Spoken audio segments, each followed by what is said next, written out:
இந்த பழனி முருகனை மாத்திரம் ஆண்டி வேஷத்துலயும் பார்ப்பாங்க. ஆனா அது முடிச்சுட்டு ஃபுல்லா சக்கரவர்த்தியா அந்த வேஷத்துலயும் பாக்குறது ரொம்ப அதுதான் அம்சமானது. அது அது அதுக்கு ஒரு தனி ஒரு ஐதீகம் இருக்கு இல்லையா? அது என்னது? அது காலையில அவன் ஆண்டி குளத்துல இருப்பான், சாயந்தரம் ராஜ அலங்காரத்துல இருப்பான். காலையில நீங்க வாழ்க்கையில எதுவுமே இல்லாம அவன் முன்னாடி போய் நின்னாலும் அன்றைக்கு மாலைக்குள்ளேயே உங்கள் வாழ்க்கையில் அவன் ஒரு மிகப்பெரிய மாற்றத்தை நிகழ்த்தி காட்டுவான் அப்படின்றதா ராஜ அலங்காரம். நான் பழனியை பத்தி சொல்லணும். தமிழ்நாட்டுல முதல்ல ஒரு கோவில்ல தங்கத்தேர் வந்ததுன்னா அது பழனியில தான்.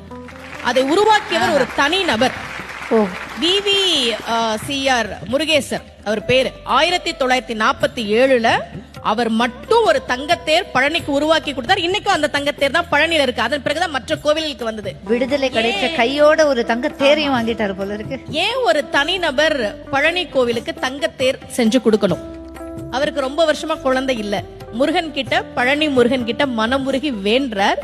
இரட்டை ஆண் குழந்தை பிறந்ததால் நன்றி கடனாக அதை கொடுத்தார். அப்போ முருகன் கிட்ட நாம ஒரு விஷயம் கேட்டா கேட்டதை விட அதிகமாக கொடுக்கக்கூடியவன் முருகன் அப்படின்றது நமக்கு தெரியுது.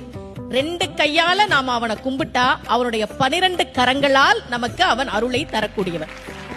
பக்கரைவி சித்திரமணி பொற்கலனை இட்ட நடை பற்றி என்னும் முக்கிர துரகமும் நீப பக்குவ மலர்த்தொடையும் அக்குவடு பட்டொழிய பட்டுருவ விட்டருள் கைவடி வேலும் திக்கது மதிக்கவரு குக்குடமும் ரச்சை தரு சிற்றடியும் முற்றிய பன்னிருத்தோளும். தமிழ் இது முருகனே சொன்ன திருப்புகள். முருகன் ஏன் காலை சின்னதா வச்சிருக்கான் தெரியுமா? நாமெல்லாம் புடிச்சுக்கிறதுக்கு வசதியா சின்னதா வச்சுக்கிறான்.